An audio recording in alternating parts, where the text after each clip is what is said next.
Hello, hello, and welcome back to another analysis of one of the wonderful Beethoven sonatas. Today we're going to be taking a look at the first movement of his E minor piano sonata. Beethoven wrote this piece during a very difficult time in his life. He wrote this right about the time he started to have he went through a custody battle with his nephew and his over his nephew with Johanna von Beethoven, his what would it be? It would be his brother's wife.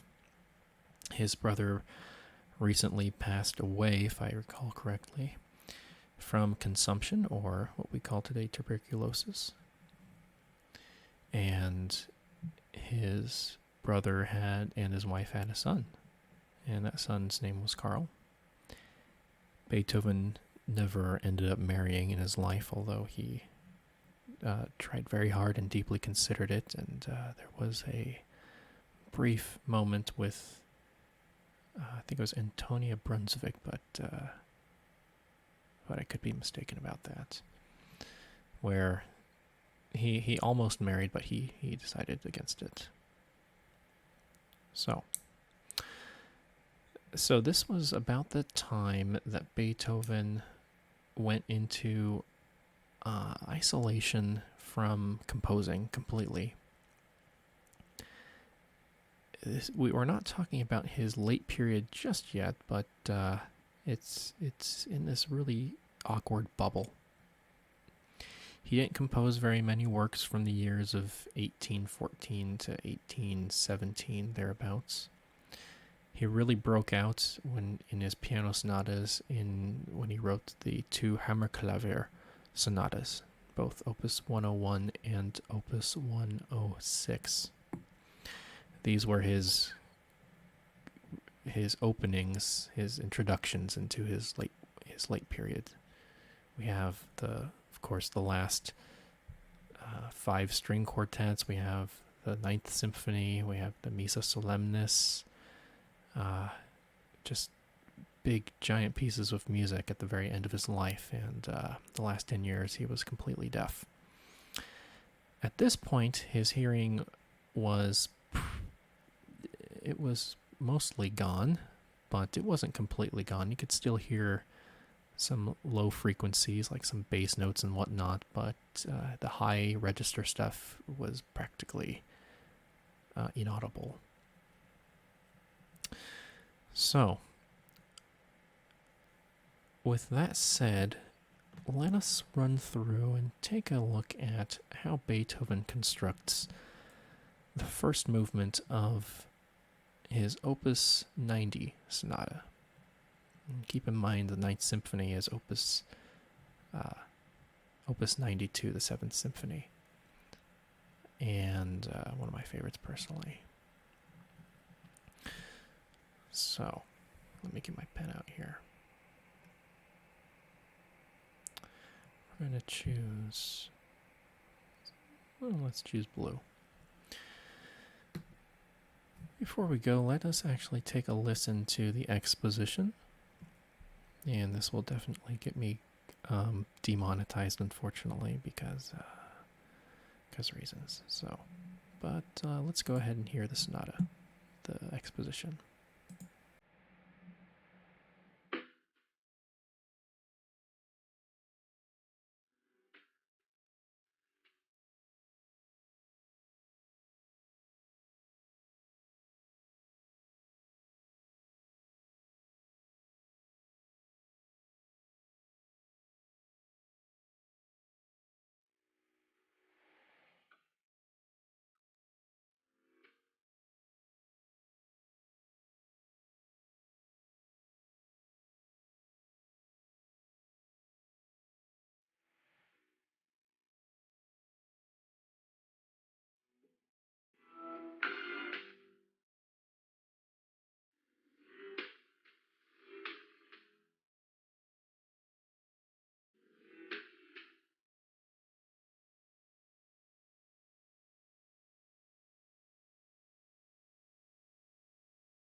And there we have the exposition. So let's go ahead and dive in. Go ahead and make this full screen. So I did this analysis for a class project this semester, and our job was to analyze it in a Schenkerian fashion. I'll make some Schenker remarks here and there, but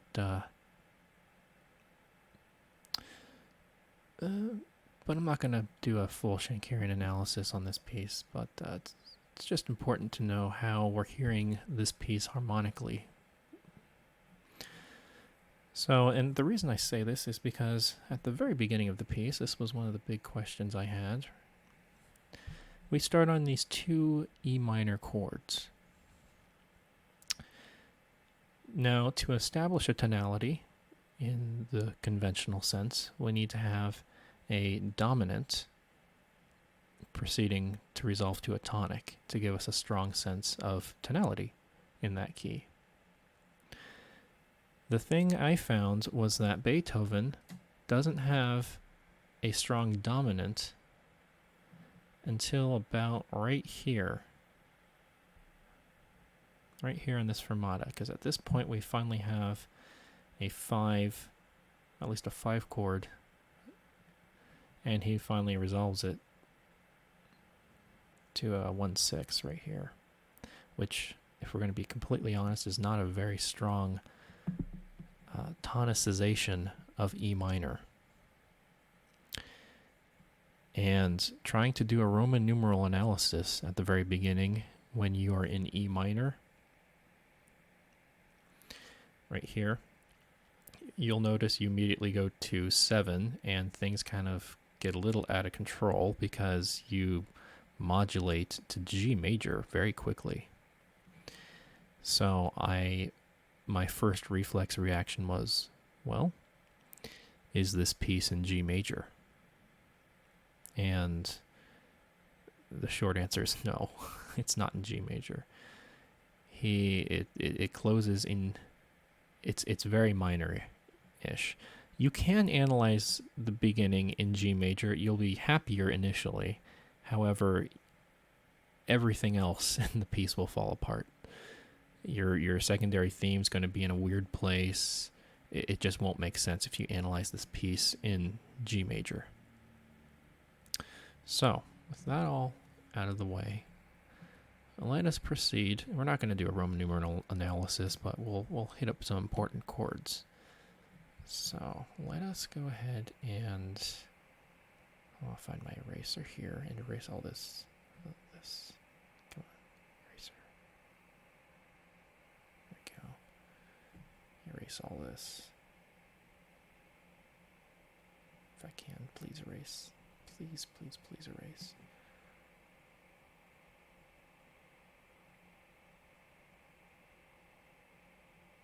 There we go. So let's get rid of all of this. I'm going to make this simple. I'm not going to get rid of everything, but we'll get rid of enough. So, as you can hear from the exposition, this piece is very angular. It's very sharp. This is not pretty music. It's not music that's meant to please. It's really music that is meant to express. And oftentimes music that's, if you're trying to say something, sometimes beauty doesn't need to be pretty all the time. Come on, just let me erase. Let me erase. All right, whatever. So,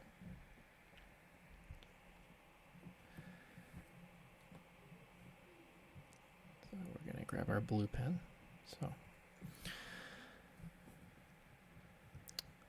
So the one thing to look for at the very beginning is, and I'm going off of Donald Francis Tovey's book about the Beethoven sonatas. He breaks down this phrase, rightly so, into an 8-bar phrase, which is really what all it is. Yum bum ba dum bum So you have this little antecedent, and then you have a consequent right here.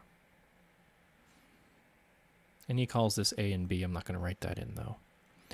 You have another repeating phrase, very similar. Antecedent right here. And then you have a consequent right here.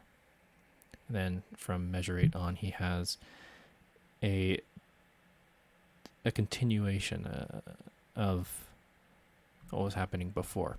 But what's really interesting, though, is look at the top note. He is ascending, so you have a G rising up to an A rising up to a B, and a B rising up to a C sharp, and a C sharp finally rising up to a D right up here. So he has this nice ascending line. And this is something that, this is not accidental. This is something that, if you're a composer and you're writing this, this is something that you have to really think about. You have to really consider. And consequently, if you take a look at the bass line, let's make it a green. We start on an E. Whoops, that's not green. Green. Start on an E, and he is harmonically descending. So he's going down to a D right here.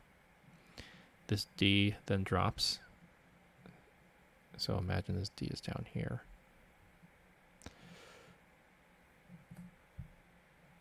And goes down to a G, and this G goes down to an F sharp,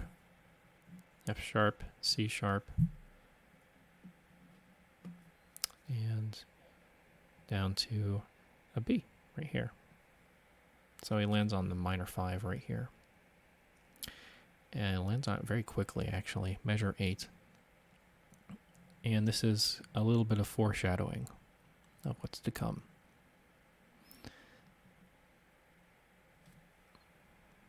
So for the first 8 measures, what he's really doing, and this is what I've done in my other analyses as well, have expressed the great importance of contrary motion. Again, just a refresher. That's when you have two lines either diverging or converging together. The reason this is very important in music, across all forms of music, is this is very easy for the ear to pick up. It's very easy for the ear to distinguish these, something rising while something is at the same time descending. And vice versa. It's easy to hear these lines. This is why, if you've ever taken counterpoint class, it's one of the very main rules. It's encouraged to write in contrary motion as much as possible, and it's for this reason. It's very easy to pick up on. It's very hard for the ear to hear something like parallel motion, where both voices are ascending or descending at the same time. Now, it's not to say we can't ever use this. It's just as a general melodic structure, you should be focusing on contrary motion as much as possible. And you'll see this in pretty much every great master who writes music. You can look at that throughout almost any great composer will do this, and even the second-rate composers will do this. It's a very common practice.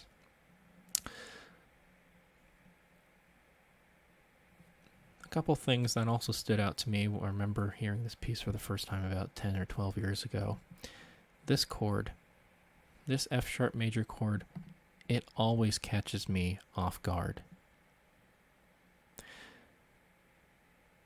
I mean, all it's doing is it's acting as a 5. It's just a 5-5, but it's 5 of minor 5, I should say. Minor 5. However, it's so shocking based on what we were anticipating before. Jump, jump, ba-dum, bum, bum, bum, ba-dum, bum. The first four measures are very, you would say, conventional. And the second antecedent and consequent phrase, jump, jump, da-dum, jump. This F sharp major chord just really shifts everything in a new direction. It's very shocking. And especially he's really reaching for the bowels of the piano with this low F sharp. It's not the lowest note, but it's getting pretty close. While we're on the topic of Beethoven's pianos, he was using his... Oh, I could be wrong on this. I think he was using his Graph piano at this point. Comment below if I'm not right about that. And but his Graph piano had a low, the low F. So this would have been the second to lowest note. But he got, was it his Broadwood? I think it was his Broadwood was gifted to him in 1818. His English Broadwood, which we still have today. It's in the Hungarian Museum, if I'm not mistaken. And it has a low E natural on the piano, and this low E natural Beethoven exploits in his two Hammerklavier sonatas, his opus, his A major, and in his B flat major sonata, quite a lot. And you also see this in his writing. We'll get to probably those later sonatas at some point. Again, those late sonatas are you have to spend so much time. I mean, you spend a whole lifetime analyzing those pieces, and you'll never even begin to scratch the surface. So as a whole,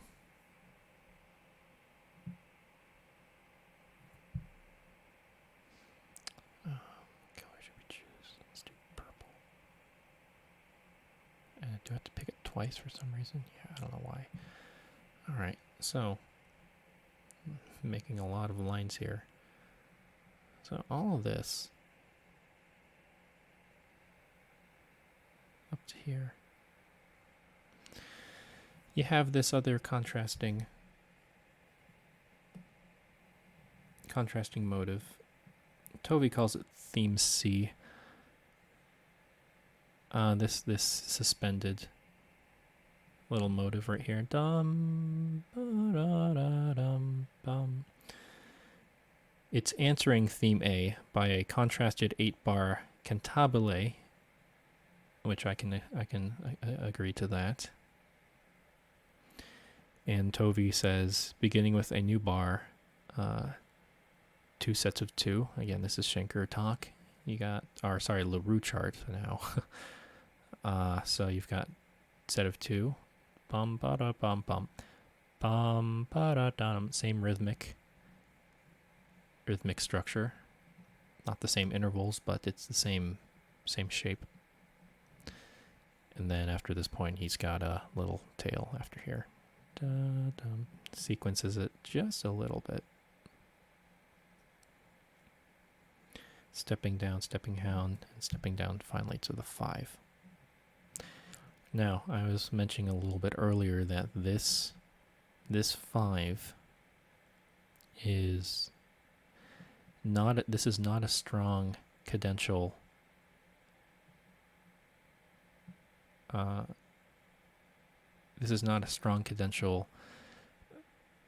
cadence, you would say, because it's not a 7 chord. A 7, if it was on a 5/7, it might be stronger, and also he's landing on a 1/6 right here, which makes it rather weak. It's a watered down version. There's nothing wrong with that. But he's got this nice, wonderful, you can see this nice descent right here, coming down here. And the same rhythmic activity, bum, bum, bum, 1, 2, 3, 1, 2, 1, 1, 2, 1, bum, bum, bum, bum, bum, bum, bum. He has the same thing happening at the very beginning. Dum, bum, ba-dum, bum, in the inner voices right here. And if you just imagine this as a quarter note, it's the same, same thing right here. Dum, bum, bum, bum. It's a very characteristic, almost a waltz-like,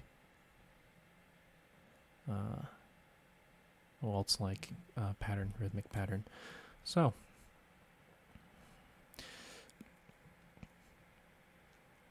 he's on 1 right here. He's in our.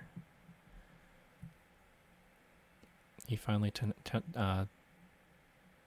tonicizes 1, and our real cadence happens right here. The first time we feel like we've actually established a tonal center is right here, when we finally are in 1. And funnily enough, after he finally cadences with a nice PAC and 1 right here, he jumps right into the transition material. It's like we barely get any time to enjoy the key. So I always found that kind of fascinating when I was looking through this piece. It's almost apologetic, this piece. You have all of this mess. Dum ba dum bum bum bum ba dum bum dum bum ba dum bum. It's a call and response kind of imitation happening. Nice contrasting section again. It's something Beethoven's very fond of. He's very good at that. And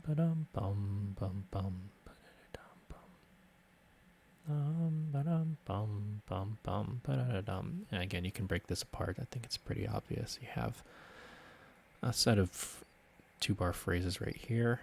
4-bar phrases. 1, 2, 3, 3.5. It's lighted. It's what we call lighted right here. It means lighted means that one phrase ends right as the other phrase begins. It's overlapping on top of each other. So again, a nice standard phrase right here. Antecedent. No antecedent here. There we go. So at this point, this fermata, we have finally reached. So all of this that we've heard up to now, we can call theme our first theme. Man, see? I did click orange. Yeah, theme 1. Now at this point, everything has come before it. Everything that's come after it, we are calling transition material, and I agree with Toby right here completely. Yeah, this is very obviously transition material. And it's a lot of transition material. It's the transition happens for quite a long time. So, again, this rhythmic bum bum bum that we've had at the very beginning, bum bum bum bum.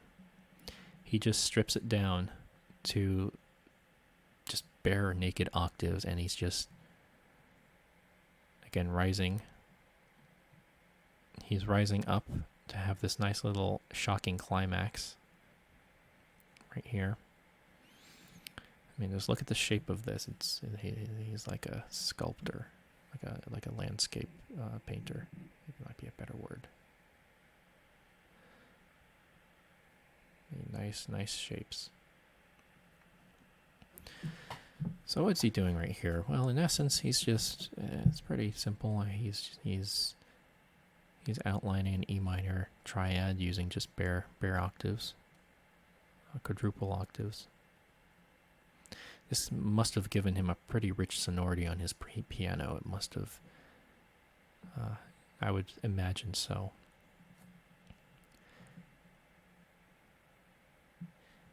He's got a 5 going to right here.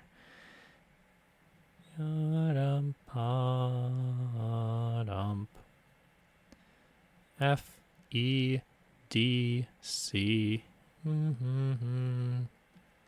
C. It's a little bit of an outburst here from 28 through right at this point. 34, 35, and 36. Yum, bum. I don't know, I always hear this kind of as a Neapolitan harmony, even though it's not.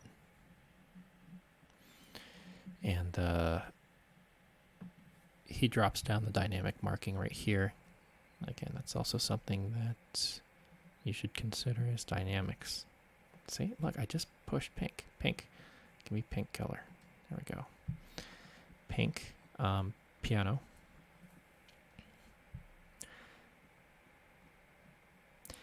And Beethoven obviously knows the rules of threes. You do things 3 times in a row, and you have to change it on the 3rd time. So here we have 1 instance of this little thing, 2 instances, and then 3rd you change it.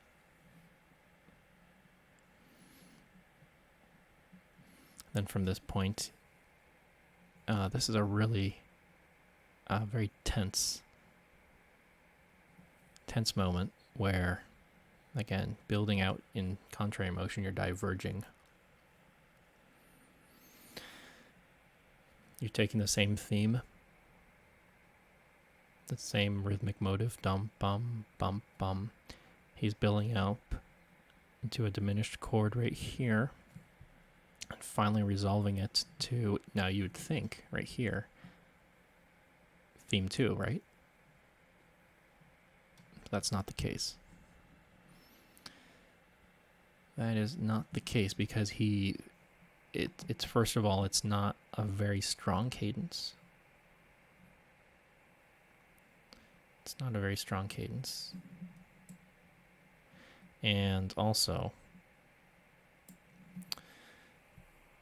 the other also is, let me get my marker here, is he's going to keep modulating from this point. You've got this very aggressive accompaniment. It's pretty barbaric, so to speak, especially as he just reinforces them with these sforzandos in a forte passage. It's very angular. Chunk, chunk, chunk, chunk, chunk, chunk, chunk, chunk. Building, building, building, building, building. And then just into an absolute frenzy right here. And this is a really cool, this is a diminished 9th chord right here, and you have this clash between, you have this minor 2nd clash between the F sharp down here, and I think it's an F natural if I'm not mistaken. C, excuse me, a G. F sharp against a G, so you have that minor 2nd clash. And this is clever. He's clashing. Yeah, right. That's a G. Yeah, it's a G at the very top. So he's clashing at the very top and bottom of the chord. He's not clashing anywhere in the middle. He has this minor 2nd on the very edges of the outer voices, so you can really hear that dissonance.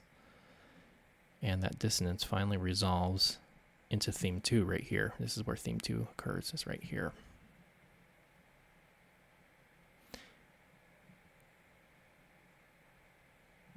Theme 2 is occurring right here. And right, it's double forte right here.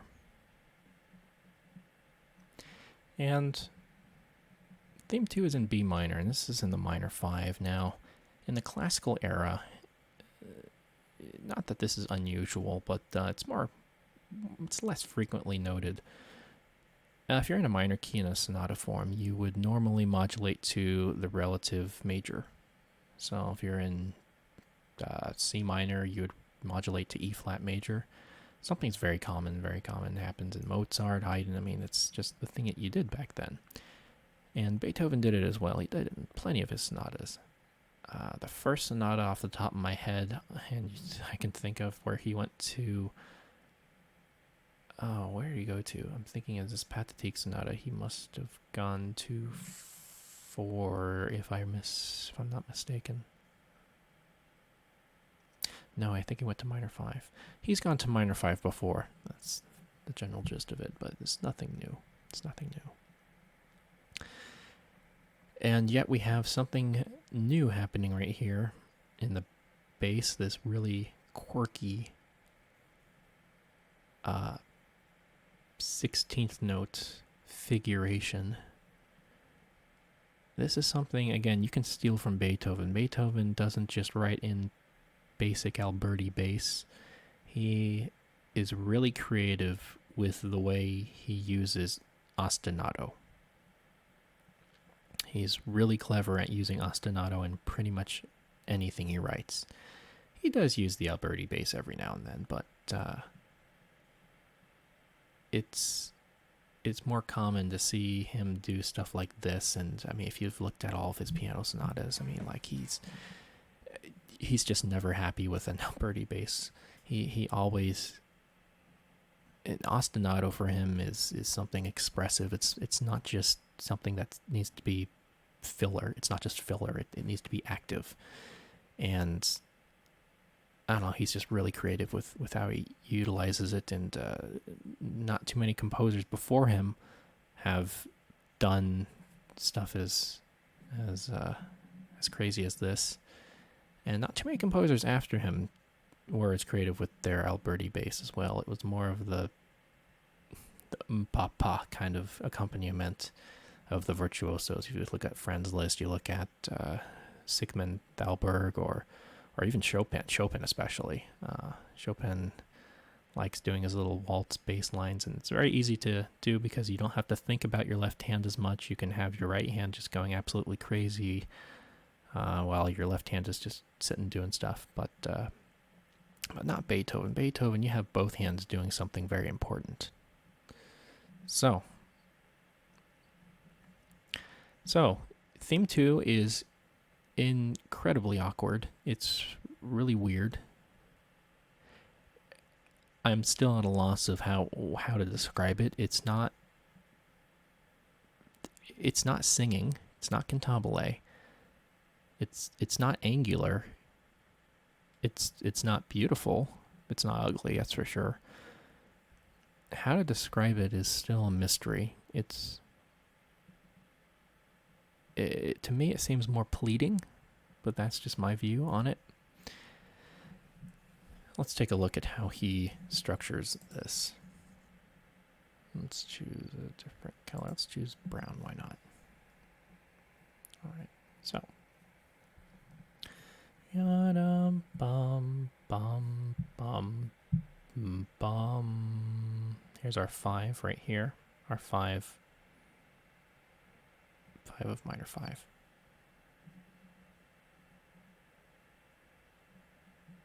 Okay. He then proceeds to repeat it with a little bit of a very syncopated variation, this dotted rhythm.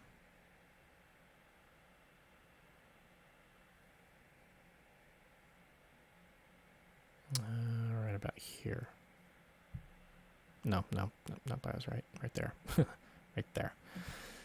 So, and then we have our closing theme happening after this, but let's look a little bit at the theme 2. Theme 2 is divided up into 2 parts. As we can see, you've got 1, 2, 3, 4, 5, 6 measures. 1, 2, 3, 4, 5, 6 measures right here, and then 1, 2, 3, 4, 5, 6 measures. So you got 2 times 6.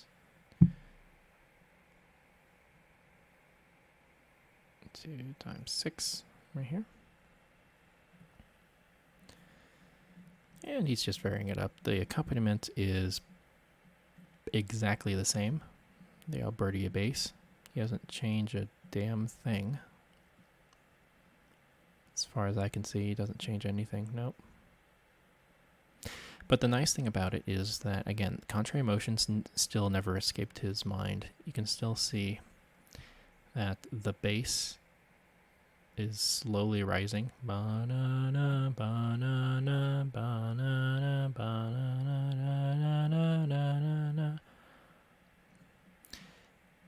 And again, over it you have this descending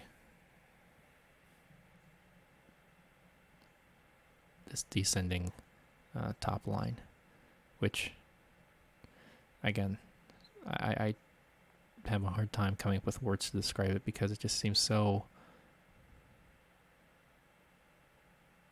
It almost seems spontaneous, if I can be honest. But all he's doing is he's just walking down the arpeggio. He's just walking down a B minor arpeggio. That's all he's doing. Yeah, that's it. Bum, bum, bum, bum. And it's really hard to feel this piece in 3 now. Yeah, if you're trying to count in 3, good luck. Bum, bum, bum, bum, bum. Again, same thing here. Just walking down the arpeggio. And then he finally cadences into this, and this is a really epic moment. The closing theme happens right here. He just jumps right into it. Yump up up up bum, and then just slam right here. This dissonance again. This F sharp clashing with the G right here, and he really wants you to put an emphasis on it. You've got a Neapolitan harmony, a flat 2, which again just makes it even more chromatic, more dissonant, more intense harmonically.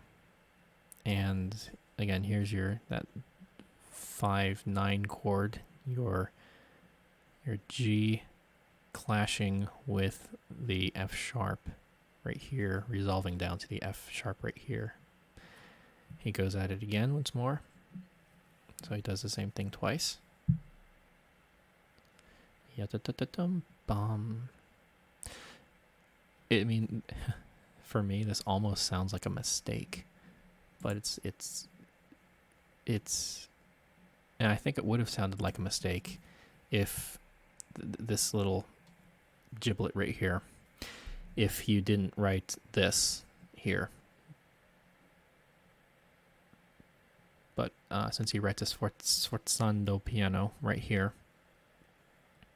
it just makes it super dramatic. I mean, this piece is really so angular, so rough and tumble around the edges. I mean, it's not singable. It's a purely instrumental piece, and really, it's just basically just an abuse to the piano. So, yeah, it's the same thing happened here against the sforzando.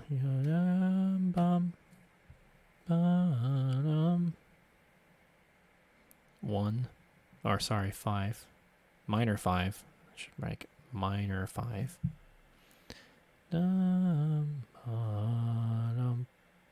Here's our 5 of 5. 5 of minor 5. Forgetting that. And then we're on B minor. B minor, right there. B minor. Dum, bum, bum.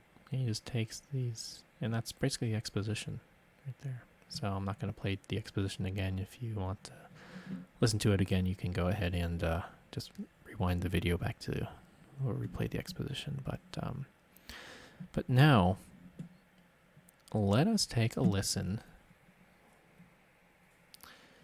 Let me get rid of all this. Let's take a listen to the exposition, or the development section. Yeah, get rid of all this. No spoilers. No spoilers. Yeah. We'll leave that in there. But let's listen to the development section, see what he does. Take a listen.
recapitulation. So let's go ahead and take a look at what we've got. So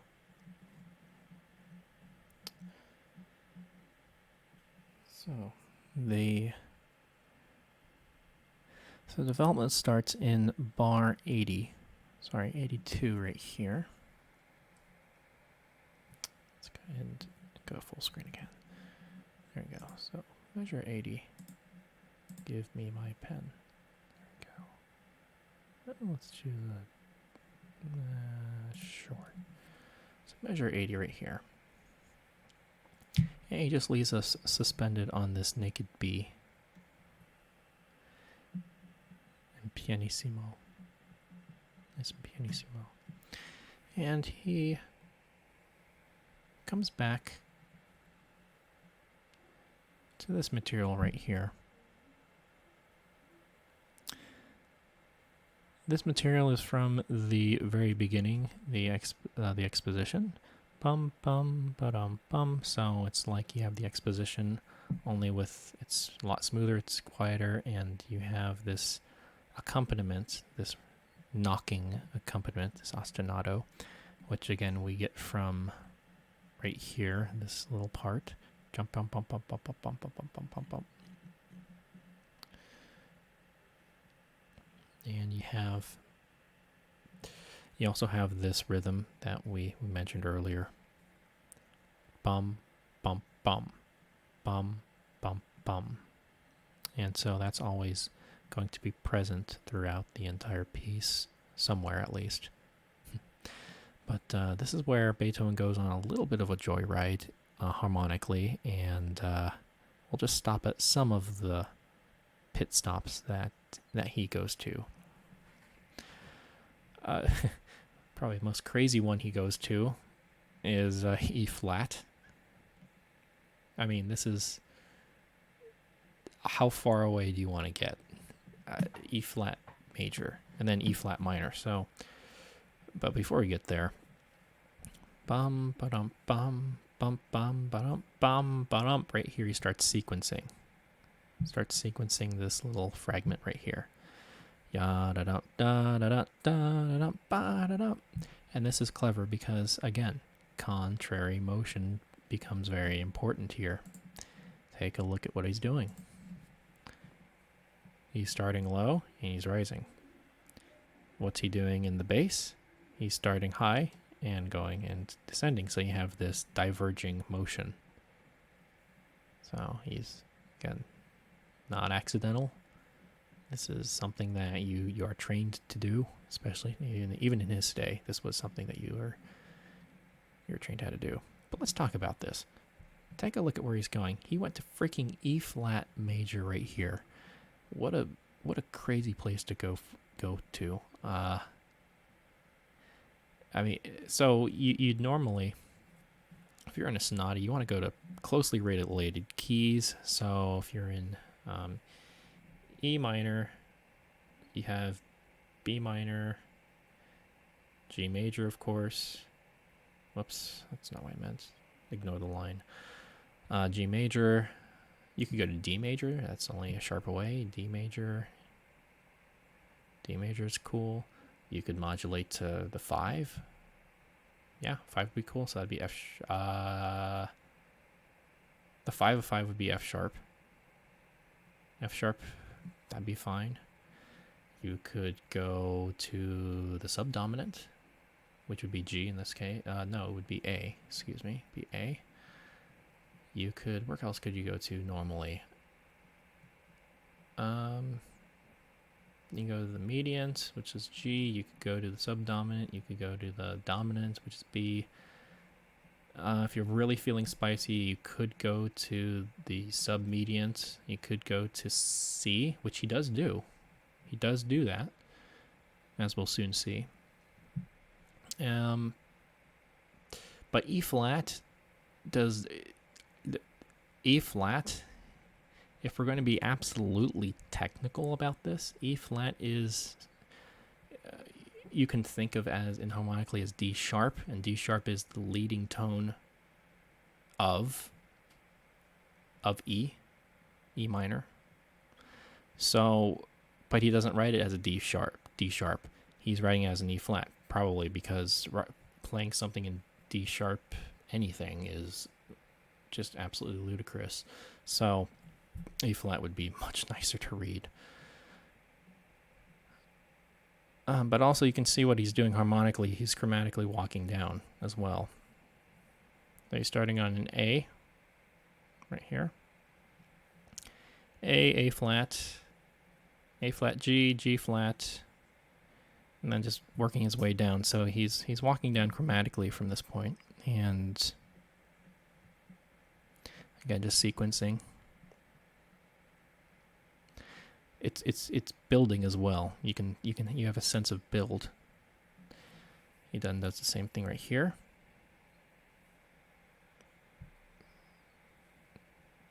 This keeps going. And then it kind of just breaks down right here. Bump, bump, bump, bump. Breaks down to the rhythmic unit of the first theme. It's right here. This little rhythmic unit, except it's a lot shorter. Jump, jump. He writes staccatos over them.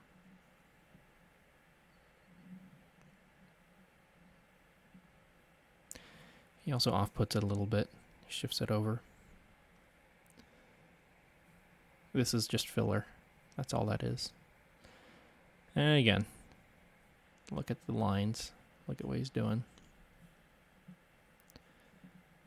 And this is him coming to C major, believe it or not. It's not a very strong tonicization of C major, but there it is. You've got it's a 6 chord going to 1. So it's a 5-6 going to 1. Technically a 5-6-5. If I'm not mistaken. Yeah, it's 5-6-5 going to 1. And it's very chromatic. Very chromatic. This little part, by the way, you've heard this before. We heard this in this little unit right here. He's just kind of giving a little nod to this passage right up here. To all this. To the second phrase. Dum, ba, da, da, dum. Well, it's just a little bit of chromaticism and a little bit of a nod to that part up there. Now where things get really crazy, and he spends pretty much the rest of the time in the development section in his this little thing, this little diddle. Let's choose blue. I like blue. It's a nice color. All right. So what's going on here? Well, as far as I can work out, what he's doing with these nutso right-hand lines, just weaving in and out, this little ostinato thing, all this. I'm almost certain, and I think Toby agrees with me here. This is measure 113. Yeah. He says that this is... he might have different measure numbers than I do.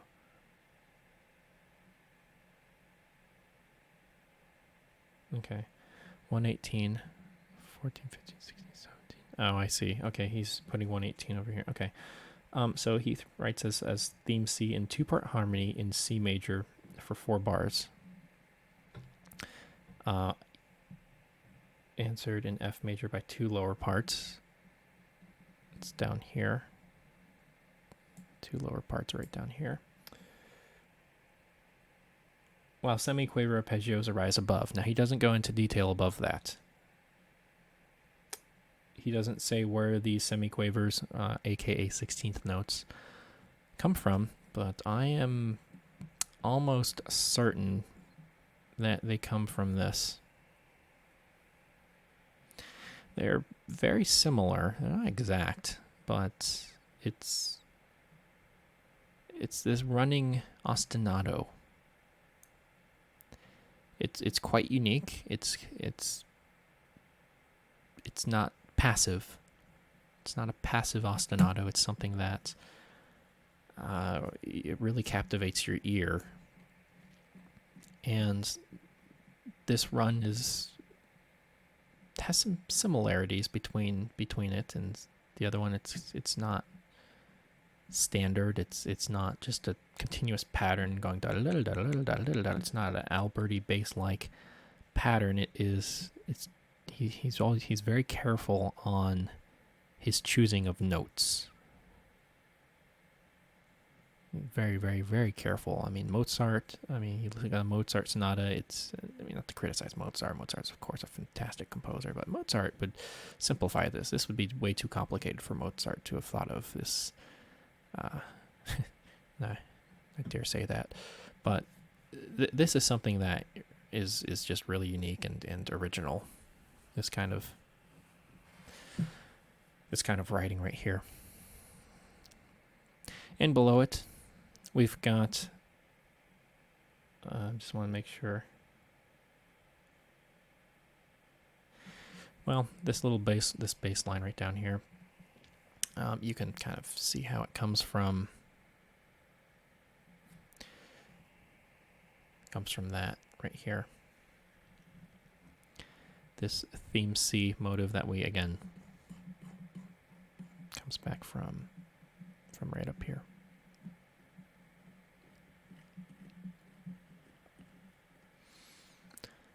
All right, so, and this is a transformation he's going to be modulating using this, and you can see how it's slowly descending and then it's slowly rising back up. And again, can't say it enough. Look at the contrary motion. You've got to strip away all the little notes and get down to the big notes. Look at what he's doing. So, for example, let me change color to make it really clear. To red.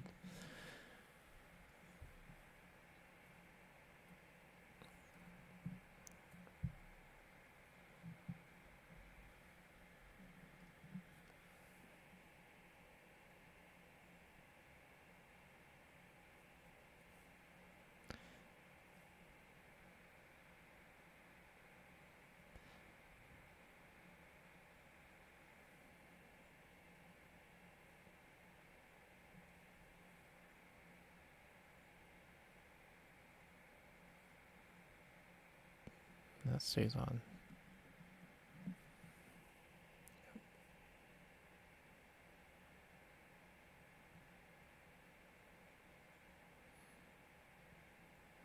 But you can even look at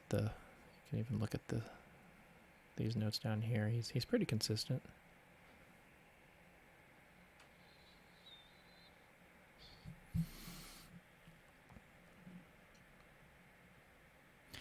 And it's not liberal. It's not strict. But you can see he's got at least he's got some awareness of at least the melodic shape of the lines. Yeah. And this kind of writing down here, I can tell you from experience, this is not something you just play on the piano out of the blue. This is something you sit down at a desk and work out. So this is not spontaneous. This is very carefully written out. If Beethoven did this as an improvisation, he's a good improviser, but he would have just been even more incredible. But knowing from his letters and whatnot, he most likely composed at a desk, and especially when he was deaf, this is, again, something you work out on the desk. This is desk work, this is book work. You have to know how each note lines up vertically and how it cooperates, and it's still quite incredible to think that Beethoven wrote the stuff he did when he was deaf. It's just an unbelievable feat. So he's modulating. I'm not going to go through the keys, but he's working his way, and he's trying to get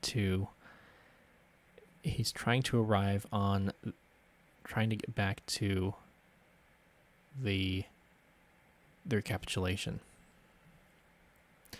right here when he writes in his key signature again. Now right here we finally arrive on E minor with this very obvious triad, E minor triad. But we haven't, but he arrives here prematurely. And he needs to somehow prolong it a little bit longer or smuggle it back in somehow.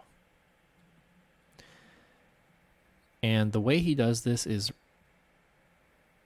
really kind of creative. It's a really unique way of bringing in the theme. It's almost like it sounds almost like a mistake. It's almost an error, but it's really carefully thought out. So, and this theme that I circled before previously, we've heard this before. This little motive. Where have we heard that? We've heard it. Again, Mr. Recycler. We've heard it right here. That's at least my theory, I think, is where it comes from. It could come from a lot of other places, but this one seems to be the most evident. Well, at least for me. All right. And I like how he's doing this. This is kind of cool. What he's doing is he could be just, lining these two up, but he's putting them in stretto or in a canon. Slowing it down, augmenting it. Again, 2 beats apart or 2 notes apart. Da, da, da, da, da, da, da, bum. This could have been a half note if he wanted to, but he didn't. He's got a, again, the reason this is again a little detail. This little note, tiny little thing, but let me erase.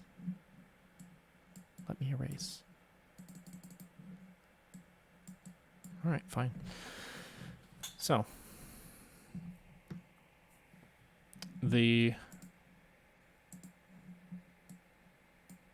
Microsoft. All right. So, this note, this E right here, could have been a half note based on the sequence, but he's got to get down to this G. And the assumption is that you're holding this G with your finger. You're not using a pedal at this point. You would not use a pedal at this point. I wouldn't advise you to do so. And this rest gives you time to make the jump to make this jump. So that's it's a practical reason. Again, just another tiny little detail that you can imply in your own compositions. Just those tiny little details that really separate the men from the boys. So, bum da da bum ba da bum da da ba da ba da da do do do do do bum. This is cool. This is a building, a rhythmic build to finally the recapitulation. Yeah, he just breaks this down into sets of 3. It was once da da da da dum, and then he just breaks it down into da da dum, da da da. Yeah, right here, da da dum bum ba da dum. Again, that rhythm, that bum bum bum bum ba bum bum bum bum. And then finally we have the recapitulation right here on measure 143 or 144. It's lighted again. And if I can be completely honest, this is probably one of the laziest recaps Beethoven ever wrote, because he didn't change a damn thing. So let's just run through it real quick, because again, there's really not that much different from the Expo. So here's the recap. All of this is the same. All the same. Same, same. This is different.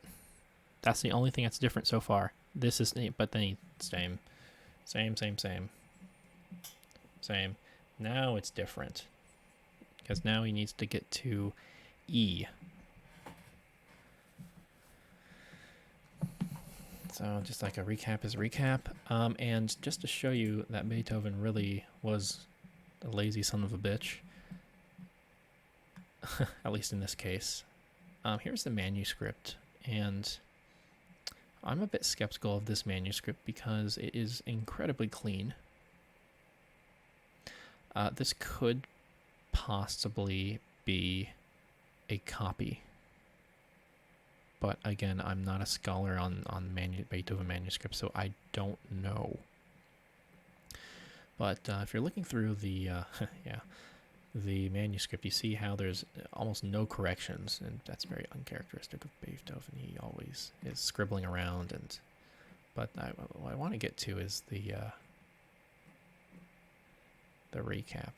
So here's so right here where this big line is, this is the recap, and look at what he does. He doesn't even bother writing in the inner voices or the bass note. I'm guessing this is something in German or Italian, come sempre, probably.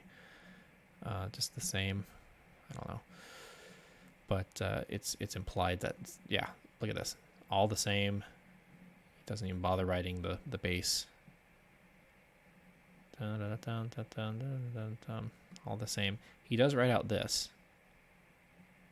And from this point on, he then starts writing out everything in full. From my understanding, this piece didn't take him too long to write. It is only a 2-movement work, but yeah. Again, this looks, again, his handwriting, it's very hastily written. But let's just go back to the text. Changes right here. Of course, he needs to stay in E minor. So, and finally, we're reaching minor right there. Same.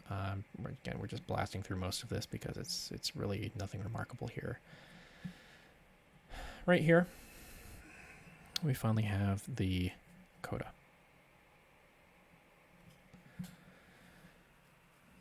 And the Coda is, again, nothing too remarkable. No new material. It's not like he's rewriting the Fifth Symphony all over again. It's pretty humble. He's elongating the closing theme right here.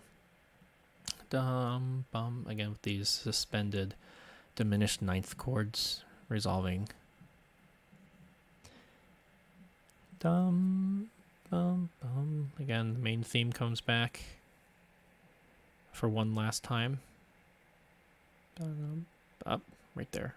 There's our fermata. And this is just a copy and paste of the last phrase of theme 1. So theme 1. Oops, theme 1. Last phrase. Final phrase. Final phrase of theme 1. It's pretty much it. He ends in pianissimo, minuendo, fermata. And that's the movement. That's it.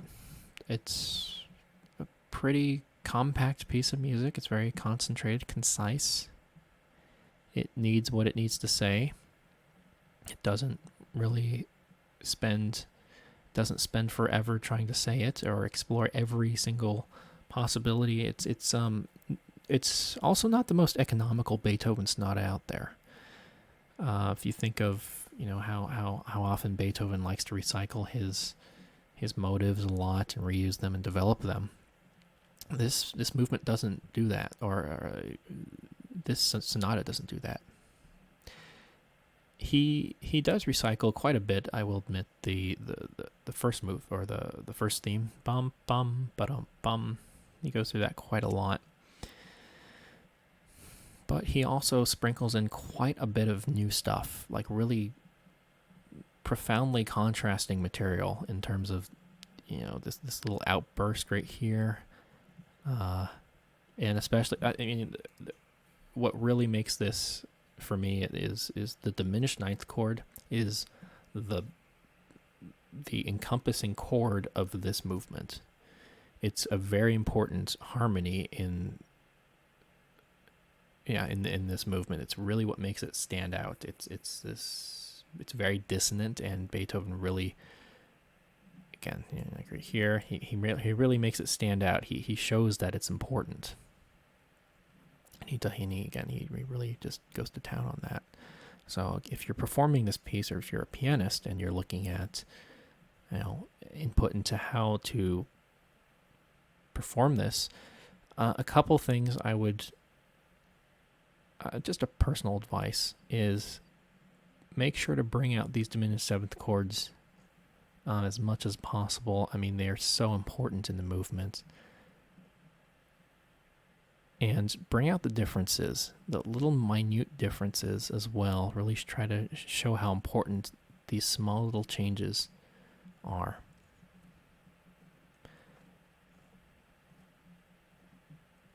This theme 2, if we're going back here, again, for me it just sounds pleading. It sounds like you're begging, but that's just my interpretation of it. Of course, someone else can have a different one. It's completely subjective. But yeah, and also these dissonances that he really just lands on. I mean, these are just so fun because they're just this clash. And also the important thing is he does not write a repeat of the exposition, which I don't see how you'd be able to do convincingly. But yeah, it's a short little gem. The sonata as a whole is a 2-movement sonata. I should have mentioned that earlier. It's a 2-movement sonata. Beethoven wrote only 3 sonatas in 2 movements out of all of his 32 sonatas, not 35, 32 published sonatas. We're not going to cover the second movement. That's for another day, perhaps. But the second movement is an absolutely gorgeous rondo. Yeah, I have it right here. So maybe we can just take a look at it real briefly. So it's a nice little rondo where the theme occurs, I think, 6 or 7 times. It's a big contrast from the first movement. If the first movement was very angular, very barbaric almost, based on its playing style and its attack, the second movement is extremely loving. It's very tender. It's very caring. It doesn't have any massive outbursts. It has some moments in it, but it's some drama. But it's not. It's not swinging for the fences. And I think I just want to leave you off on a little quote. Segue to just a little quote. That Donald Francis Tovey writes in his book on this sonata. And I quote, "In dedicating the sonata to Count Lichnowsky, Beethoven rallied that noble man on the occasion of his engagement. Qualms were alleged to be represented in the vehemently pathetic first movement. It was with no intention of throwing light on that movement that Beethoven called it, quote, a contest between the head and the heart, end quote.